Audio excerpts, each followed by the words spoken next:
मी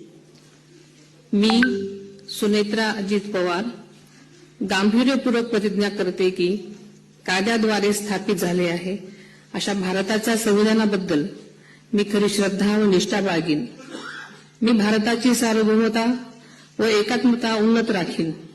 मी महाराष्ट्र राज्याची उपमुख्यमंत्री म्हणून माझी कामे निष्ठापूर्वक व सद्विवेक बुद्धीने पार पाडेन आणि संविधान व कायदा यानुसार सर्व तऱ्हेच्या लोकांना मी गांभीर्यपणे व निपक्षपातीपणे तसेच कोणाच्याही विषयी ममत्वभाव किंवा आकस न बाळगता न्याय वागणूक देईन। मी सुनेत्रा अजित पवार गांभीर्यपूर्वक प्रतिज्ञा करते की महाराष्ट्र राज्याची उपमुख्यमंत्री म्हणून माझ्या विचारार्थ आणली जाईल किंवा मला ज्ञात होईल अशी कोणतीही बाब अशी उपमुख्यमंत्री म्हणून माझी कामे यथायोग्य पार पाडण्यासाठी आवश्यक असेल ते खेरीज करून एरवी मी कोणत्याही व्यक्तीला किंवा व्यक्तींना प्रत्यक्षपणे वा अप्रत्यक्षपणे कळवणार नाही किंवा त्यांच्याकडे उघड करणार नाही।